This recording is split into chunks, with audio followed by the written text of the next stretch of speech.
August 5th. Today, from the early morning, it was sunny.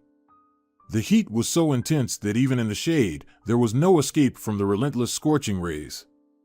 The wind barely stirred the leaves of the olive trees, frozen in stillness. And the sky was so bright and cloudless that it seemed as if an artist had spilled their paint across the heavens. The street thermometer showed 28 degrees Celsius. Only fans provided relief.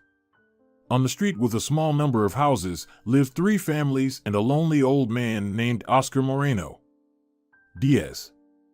It struck 9, and in one of the houses on this street, the whole family had gathered at the table half an hour ago. It consisted of 3 people.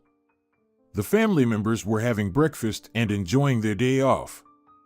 Their surname was Diaz. The husband and wife were discussing what they could give their neighbor, Benjamin Navarro. After all, tomorrow was supposed to be his birthday.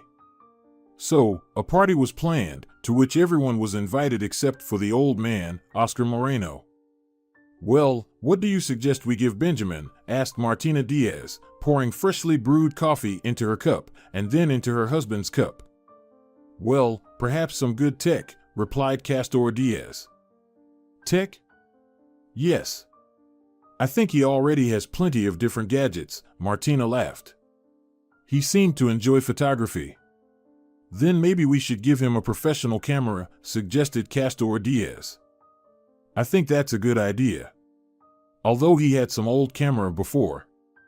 But now he'll have a new one, and moreover, a professional one," said Martina. "Dominic, stop playing at the table."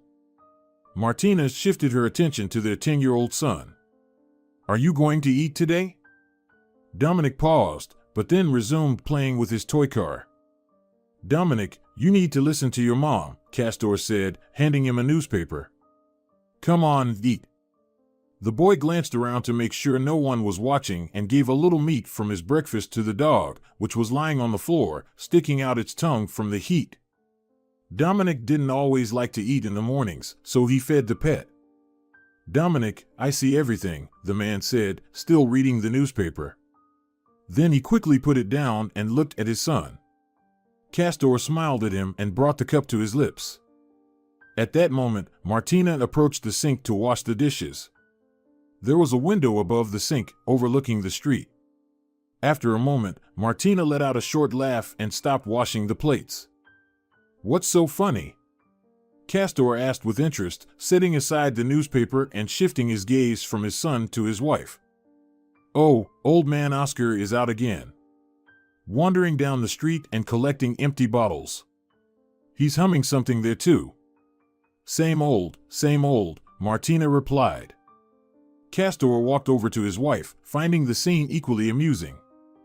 They often observed the lonely old man, who lived in a house on the same street, wandering around and collecting bottles. Each neighbor, including the Diaz family, had their own habit, which they had long been accustomed to.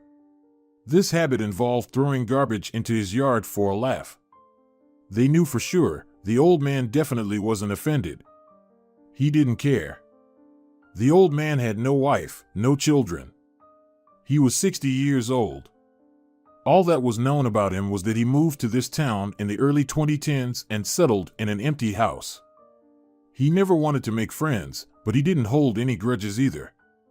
He was neutral, unlike his neighbors. He was doing just fine, or so everyone thought. But the neighbors saw him as a simple beggar, a ne'er-do-well with nothing going for him in life, just existing. They believed he had no interests, goals, or meaning in life. He seemed to them to serve no purpose and sometimes even irritated them with his presence. No one liked him. Yet, there was no apparent reason for such treatment. The old man hadn't done anything wrong. Except perhaps occasionally, at night, he enjoyed humming the same song while playing his guitar. He sang rather well, but even this small detail didn't endear him to the neighbors. Sometimes people need very little reason not to love someone unremarkable and ordinary. Where did he even get that guitar? The neighbors often wondered. Maybe he stole it from someone. That's probably it. Everyone nearby was also convinced that he was drunk every night. Not just on weekends or specific days and holidays. Every single night. Perhaps they drew this conclusion from his behavior. Oscar Moreno was just often cheerful and joyful.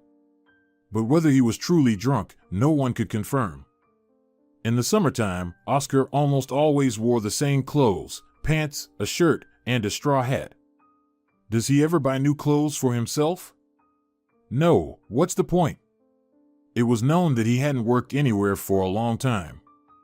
But no one knew what he did before, if he ever worked at all. This old man was both a mystery and a simpleton. Parents never let their children near him. For some reason, they had no trust in this old man. And all of this was fabricated by the neighbors themselves. There was no visible evidence that he was a bad person and that children should never be allowed near him. It just happened. People rarely liked ones like Oscar Moreno. But why? What will he teach them? What could he possibly teach children? How to collect the best bottles in the neighborhood and drink cheap alcohol, they laughed. But not everyone felt so categorically about this old man. There was only one person who didn't see anything wrong or awful in him. He didn't see a miserable beggar or a poor simpleton in a straw hat, drinking at night. He simply saw a kindly old man playing good songs on his guitar. That person was Mateo Navarro. He was the son of Benjamin Navarro. Alonso. Pablo and Inés Alonso had just woken up. They were a young couple who had recently tied the knot. They were both 23 years old. They didn't like Mr. Moreno either. Look, darling. Moreno never misses a beat. Always collects his bottles right on time, the young woman said with a sharp tone. It seems he's really hard up if he's collecting them. Or maybe just bored. No family, no interests. Nothing, Pablo replied. Yeah, you're right. By the way, what should we get Benjamin as a gift? I don't know. Let's stop by the hardware store today and see if we find anything there. Sure, let's do that, Inés said and kissed Pablo. Navarro. August 6th. In the Navarro household, which was the closest to the home of the solitary old man named Oscar Moreno, today was a long-awaited celebration, Benjamin Navarro's 40th birthday. 3 members of the Navarro family, along with the arriving guests, were already fully immersed in celebrating the birthday. The air was filled with an atmosphere of merriment, joy, and leisure. The guests were in high spirits. Everyone joked around and engaged in conversations on various topics. The table was adorned with various delicious dishes.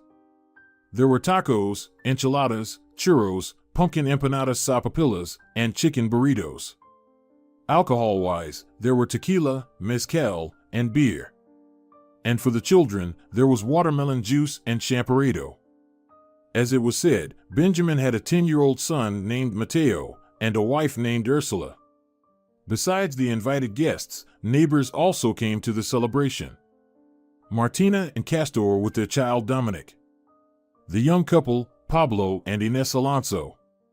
An hour had passed since the beginning of the celebration. Nothing special happened until one moment.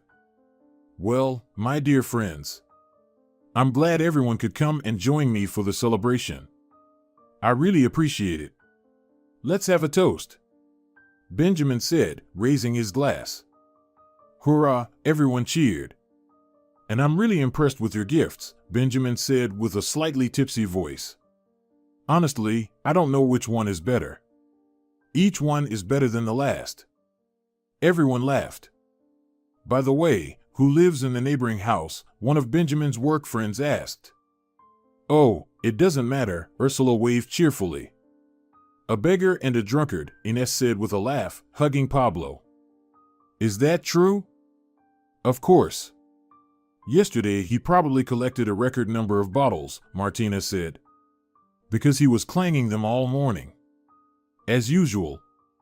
He's probably already selling them, Castor chuckled. He wasn't around today. Surprisingly. If he's not visible now, we'll hear him at night. He'll start strumming his guitar again, Benjamin said. Sometimes it's unbearable. But I think he sings and plays great. Everyone immediately fell silent. The guests looked at the one who spoke those words. "What?" Benjamin asked. His face showed slight astonishment. "He sings great," Mateo repeated, his voice less confident now. "Isn't that right?" "Okay, son, go play with Dominic outside for a bit," Ursula said, seeing Benjamin's expression. It wouldn't be accurate to say Benjamin became overly angry when he drank alcohol. But it wouldn't be right to say he was pleased when things were said with which he disagreed. He never hit his wife or child, but he could start a scandal to prove his point. Mateo didn't wait long and went outside with Dominic, who was already standing at the door. "Benjamin, calm down," Ursula said quietly, with a forced smile on her face, as the children left. "I'm calm," Benjamin fake laughed. Perhaps the guests believed it, but Ursula certainly didn't. She knew it wasn't true. "Well, if our son likes how that old man strums, then he likes it. It's his choice," Benjamin concluded, taking a gulp of alcohol. Listen. Maybe we should have another party soon. We'll gather in someone's backyard." Martina changed the subject. "We haven't done something like this together for a long time, except for today, of course." "I think it's not a bad idea," Ursula said. "And we're in too," Ines and Pablo agreed. Then everyone switched to discussing the next topic. "How are you?" asked Ursula, approaching her husband. He was now standing away from everyone at the table, pouring himself a drink. "I'm great. Just great. You're not going to be upset with your own son because of this nonsense, are you?" "No, I'm not. I told you, everything's fine." "I don't think so," Ursula said and returned to the guests. Another half hour passed. Surprisingly, the weather that day wasn't very sunny. And now it seemed like rain was imminent. The sky had already clouded over. Benjamin had almost completely forgotten about the whole situation and continued to enjoy his day, discussing something with his friends and colleagues. They had managed to discuss dozens of things already. When the rain began to gather, Dominic dashed back into the house to grab a drink. "Dominic, is it raining out there?" Ursula asked, seeing the boy. "No, but it's about to," he replied. "Then call Mateo into the house." Dominic didn't reply, nor did he go outside. He seemed to be in a daze. "Dominic, what are you waiting for? Go get Mateo." Dominic? He's just talking to Oscar," the boy reluctantly replied. Only then did he realize that he could have just called his friend instead of saying that. "Oscar?"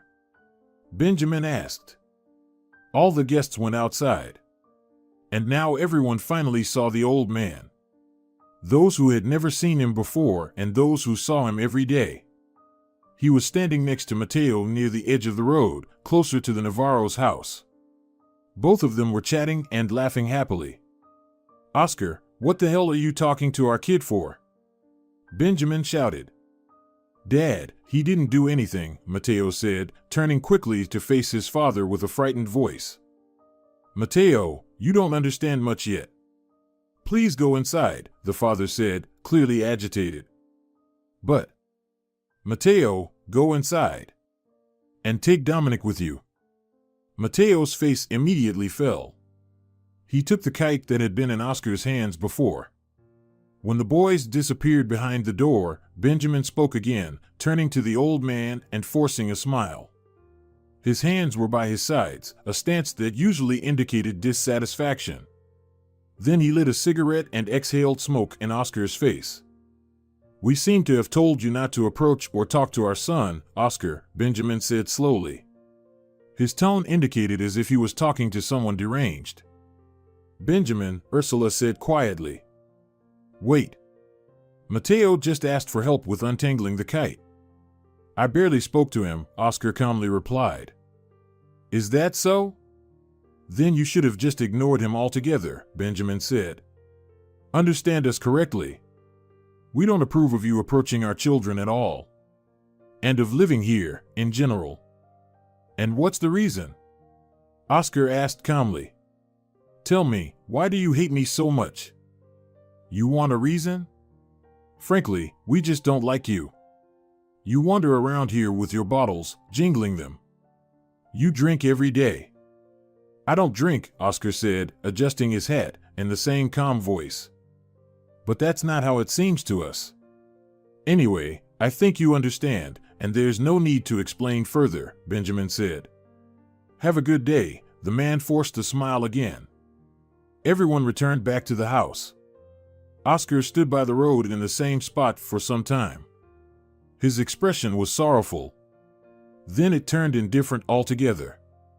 Oscar didn't care that the rain had started a while ago.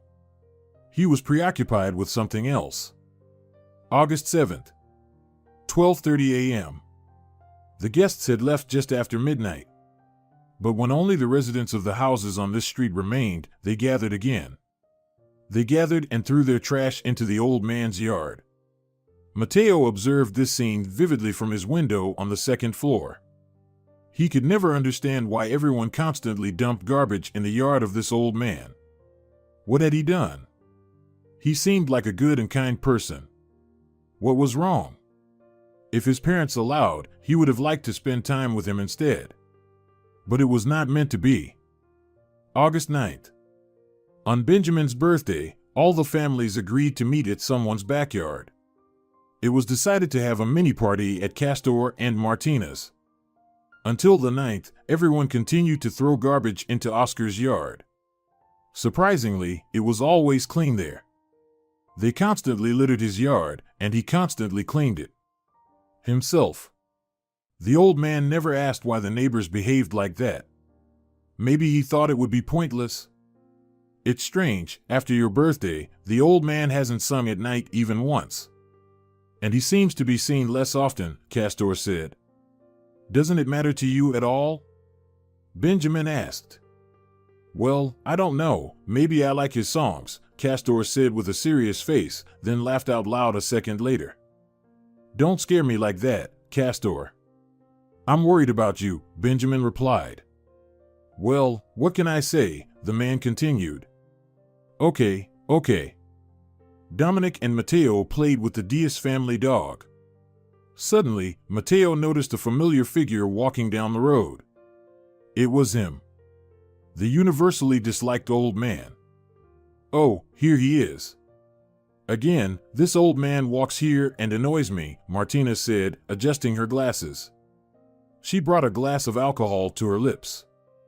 Hey, Oscar, where have you been? We haven't heard your howling for a while, Benjamin shouted immediately. Everyone laughed. Everyone except Mateo. And Dominic didn't pay attention to what was happening at all. Okay, come join us. We're having some sort of party here, Benjamin said, flipping a fajita steak on the grill. The old man approached a little closer. Here, don't be shy. Sit here. Mateo felt happier. He approached the table and took a tortilla. The boy looked at Oscar and smiled at him. The old man smiled back. What will you have? Juice, beer, tequila? Juice. Truthfully, I overreacted back then, and I don't deny it, Benjamin said, handing Oscar a glass of juice. I'm sorry. But unexpectedly, whether by accident or not, after the words were spoken, Benjamin spilled juice on the old man's shirt. Now it was completely stained. Oh, I'm so sorry. Everyone laughed again. At that moment, Mateo became sad again, and the smile vanished from his face. He seemed disappointed about something. August 10th. Ursula was returning from her vacation today, so she spent the whole morning getting ready for work. Meanwhile, Benjamin and Mateo were having breakfast in the kitchen. Dad, why do you always throw trash into Oscar's yard? Mateo asked unexpectedly. Benjamin set down his fork. Son, believe me, he doesn't care. We do it for fun and amusement, Benjamin replied, surprised by his son's question. But it seems to me he doesn't find it funny, said Mateo. And yesterday he didn't find it funny when you spilled juice on his shirt. Mateo, don't dwell on it. Did you want to visit Martina and Castor today? Play with Dominic? Benjamin decided to change the subject. Yes, I wanted to. Benjamin had never really thought about why they started throwing trash into Oscar's yard. But his little son, on the contrary, became interested in it. Mateo was already in Dominic's room. They were playing a board game. "Aren't you sorry for Oscar?" Mateo asked. "I don't even know. Mom and Dad are always talking about him like that." "Like what?" "Different things. Yesterday Dad spilled juice on his shirt. You saw it. I think he was really upset." "Probably. And on Dad's birthday, he yelled at Oscar for no reason." Mateo didn't talk about Oscar anymore, because it was clear that Dominic couldn't care less about him. At night, everyone woke up from loud noises. They all ran outside. It was Oscar setting off fireworks from his backyard. "Has this old man lost his mind completely?" Benjamin asked. "We need to call the police," Ursula said. At that moment, everything stopped. August 11th. 11:36 p.m. Mateo was suddenly pulled out of sleep by something. He woke up to bright flashing lights shining brightly from the street. The boy slowly got out of bed and approached the window. An ambulance was parked near Oscar's fence. Paramedics were carrying him on a stretcher. The old man himself was conscious. The boy was scared to see the ambulance. But then he quickly became relieved to see that Oscar was alive. Mateo debated for a long time whether to go to his parents and tell them about it. Apparently, they hadn't woken up yet. It was decided to tell them tomorrow. August 11th. 9 a.m. In the morning, the boy quickly went downstairs. His parents had not slept for a long time, but they were strangely silent. There was a fresh newspaper on the table next to them. Mateo wanted to talk about the old man, but he didn't have time. "How is this possible?" Ursula asked her husband. "I don't know, dear. We never knew anything about him, and now we're finding out such things from some newspaper." Alonzo's house. Pablo. "What, darling?" the guy asked cheerfully, entering the kitchen. But as soon as he saw Inez's face, the cheerfulness vanished from his face. "Pablo, was it really him?" Pablo slowly picked up the newspaper and read the article from beginning to end. "I never knew who he was. And it was him.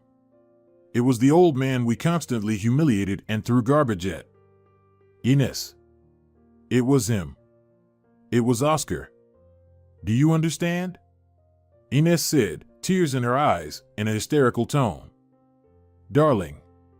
And we were throwing trash into his yard," she repeated over and over again. Pablo embraced the girl tightly. "Diaz's house. We need to gather everyone and go to the hospital immediately," Castor said. When the whole family gathered, he put the newspaper on the table, and the three of them left the house together. Article about the forgotten hero. According to preliminary data, today Oscar Moreno, 60, was brought to the hospital. It turns out that in the past, he was a person of great stature. It is known that many years ago he lost his family in a fire. After that, he did not give up and continued to work in the fire department, saving many people and children. According to newly received information, one of the girls he saved as a child lives nearby. At noon, all the residents of the three houses gathered together. How is any of this even possible? Everything that is written in the article. I just can't believe it. I'm still in shock. Is it really true? Then we're all complete idiots. We need to go to him urgently and ask him to tell us everything. If he even wants to talk to us and doesn't send us away. All three families finally gathered together. With anxiety, they drove to the hospital. Various feelings of worry and immense guilt overwhelmed their minds.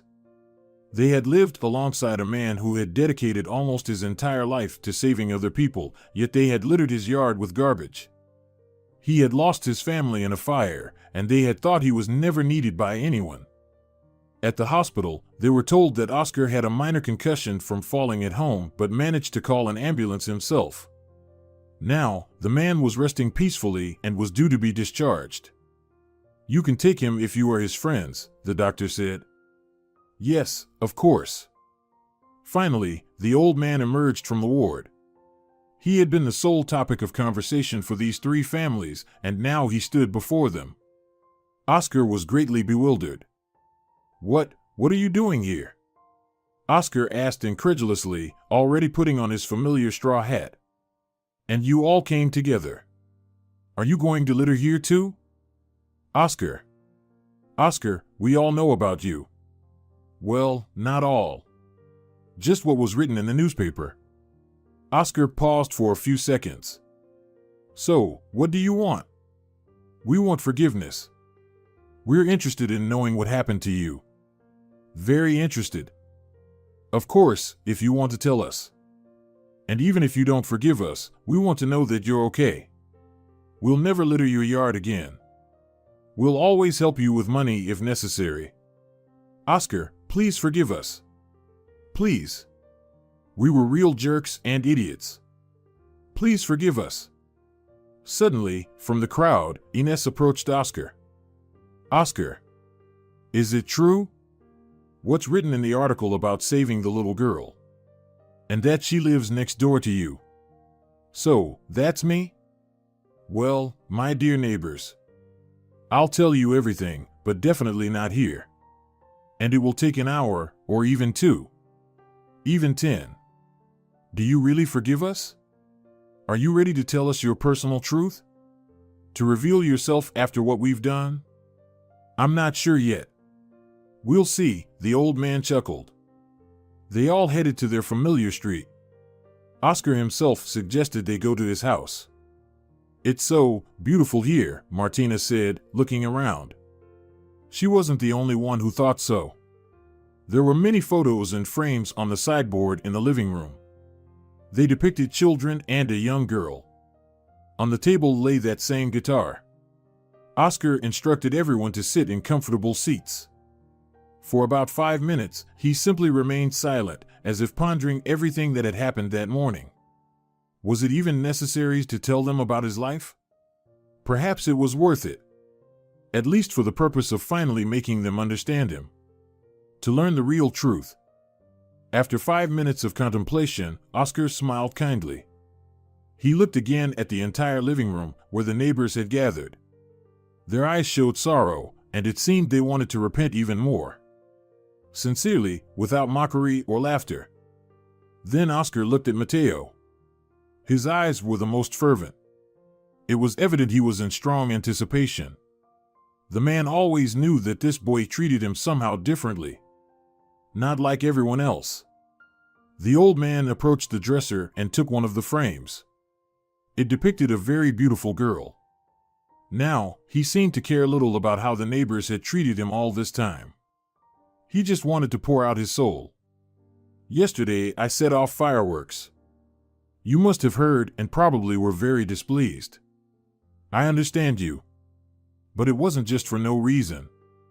I wanted to honor the memory of someone very dear to me. Many years ago, on the 10th of August, I lost my love. My only love and my children. Now everyone felt even more uneasy. Oh, Elisa," Oscar said with pleasure and blissfully closed his eyes for a couple of seconds. He settled more comfortably in the armchair and opened his eyes again. "My muse, lyre, and Aphrodite. The best and most unique dream, which was destined to come true for a very short time in this long fleeting life. It was the best time spent with the bright angel. She seemed to descend from heaven, and after a while, she returned back." Oscar continued dreamily. "I first saw her in the late 1970s, entering the Institute. I don't know how it happened, but I felt momentarily overwhelmed with happiness. Warmth spread through my chest, as if my heart had been illuminated with something bright and sincere. It all happened in the Institute's lobby. In a second, I froze like a pillar. I was mesmerized by her enchanting eyes. They were like 2 dark whirlpools. Beautiful brown eyes, in which I saw the whole world, as I understood later. Elisa stood 6 meters away from me, chatting with another girl. Suddenly, she noticed me, but quickly averted her gaze. And I kept looking. Another second passed, she said goodbye to her interlocutor and looked at me again. Elisa smiled sweetly and went out onto the street. And I kept standing like a pillar, mouth agape. It was only 5 minutes after she left that I came to my senses. I ran out onto the street, but it was too late. She was nowhere to be found. Neither on the porch nor on the road. Now, after that day, all my thoughts were only about the beautiful nymph with chestnut hair and deep brown eyes. And the days went by and on. A day passed, 2, 3, a week, 2 weeks. Unfortunately, I never saw her again. Of course, I began to be constantly saddened by the fact that I simply didn't know her name. I didn't know who she was. I immediately enrolled in that institute. Studies were in full swing, and only she distracted me from my thoughts. And so, a whole month passed like this. I had somewhat come to terms with the thought that I would never see her again. Although she was in that institute on one of the enrollment days, as I later understood, she wasn't studying there. She appeared in my life for a fleeting moment and disappeared just as quickly, never to return. So, a month passed. One day, when my class was over, I decided to go with a friend to a cafe nearby. We sat at a free table and ordered a cup of coffee. Our conversations were mundane, about studies, future work, tasks for tomorrow.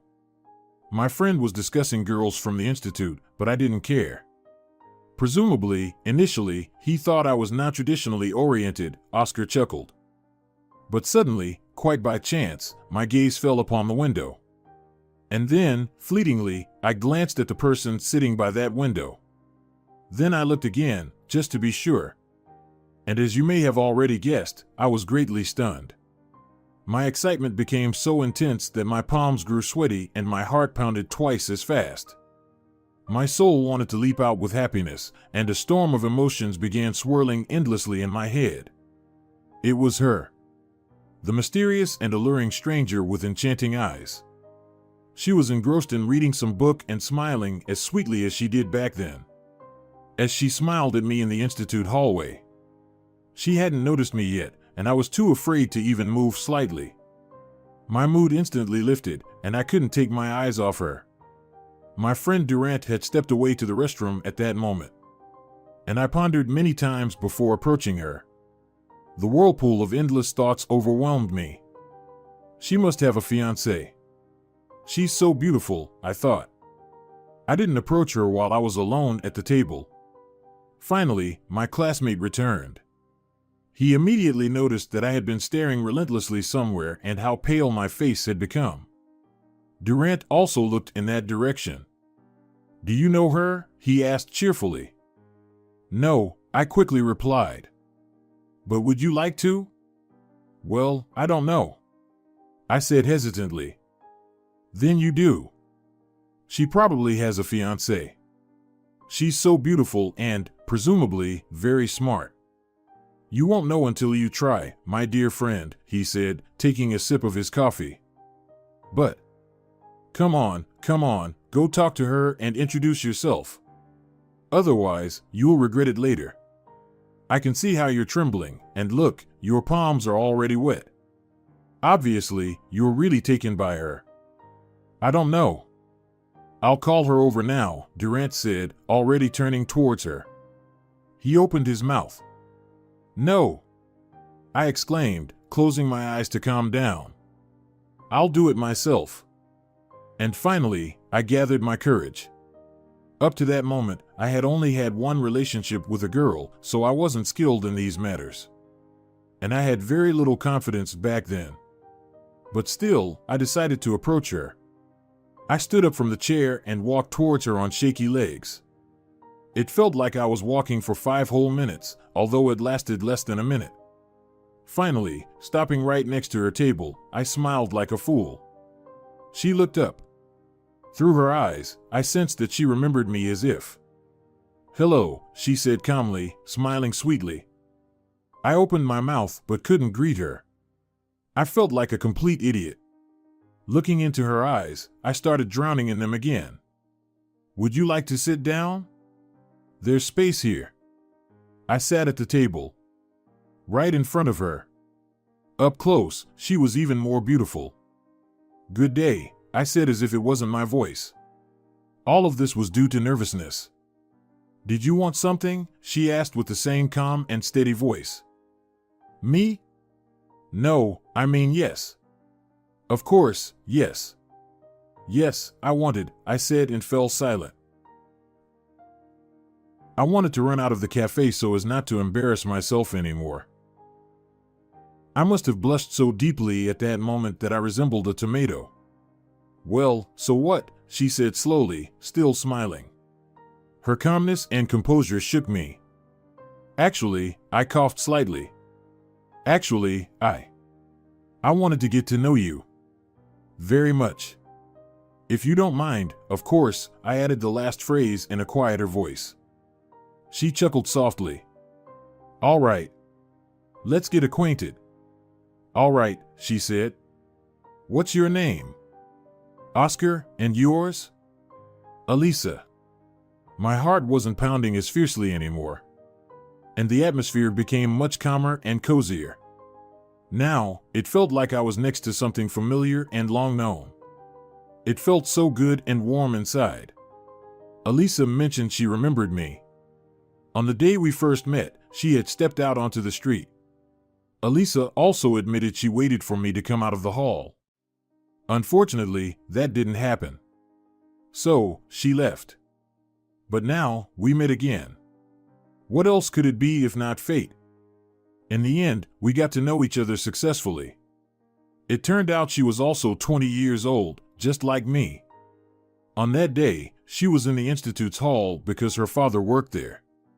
Turns out, one of my professors was her father. Sadly, I had quite strained relations with him. For some reason, he didn't like me from the beginning. And later on, he was against his daughter associating with me. We didn't listen to him. We loved each other, dreamed, desired one another. We made plans and lived in each other. After our second meeting, I was sure and understood she was my true destiny. Nothing and no one would stand in our way. I realized I wouldn't love anyone else but her. After we met, we started spending a lot of time together. The 3rd, 5th, 10th, 20th meeting. Many more meetings and many more loving dates. She fell in love with me almost immediately. I thanked with all my heart the day I decided to invite Durant to the cafe, and I thanked him himself for pushing me to go and meet her. Elisa and I couldn't live without each other anymore. 6 months passed of wonderful, sweet life. And after those 6 months, we became like one. Every morning I woke up with the happy thought of seeing her, my best and beautiful Elisa. I loved everything about her, her hair, eyes, facial features, body curves, and bright soul. Elisa intoxicated me more than any high-proof alcohol. All I needed was this thought to love this life. And a year later, we finally began living together. We rarely had any quarrels, and if they did happen, they were over trivial matters. We quickly made up and went out somewhere. In general, a year and a half after we met, I did it. I gathered my courage and made her the desired proposal. We got married almost immediately. My parents lived in another city, and from Alice's parents, only her father was still against it, being a miser. On the contrary, her mother was happy for her daughter and our marriage. Now I had a wife, with whom we lived in our own house. My studies were at the highest level. I was studying to become a rescuer. I always wanted to help people in distress. And soon enough, I was able to combine studying and working. It was tough, but I managed. Often, on cold evenings, Alice and I loved to sing one song together. Perhaps you heard it while I was humming it, sitting in our house, Oscar chuckled. I'm sorry if it caused you any inconvenience. And on one of my birthdays, Alice gave me a guitar, the same one that's lying on the table now. She always liked how I played it for her. Her eyes were full of delight and sparkle. Besides the guitar, she also gave me this wonderful straw hat, the old man said, taking off the hat. On one ordinary day, we decided to go to an amusement park. We chose the Ferris wheel. And only when we reached the very top, Alice realized she was terribly afraid of such heights. So I held her as close to me as possible and suggested she just close her eyes. After that, I started quietly humming our favorite song to her. And Alice relaxed a little in my strong embrace. She could open her eyes again and fully calm down. Half a year into our married life, we found out that Alice was pregnant. Our happiness knew no bounds. It seemed like we were the happiest people on this planet. I felt uplifted again. Uplifted like on the first day of our meeting. At 23, I had the best job, a wife, and a child. Alice gave birth to a boy. We named him Adrian. Playing songs on the guitar wasn't enough for me. I started composing poems for my love. There was a whole box of them. When she read my poems, I listened to her voice with excitement. I also continued to cherish her and adore her to the core. After some time, Alice became pregnant again. A girl was born who was an exact copy of Alice. We named her Augusta. As it became clear earlier, we used to live in another city.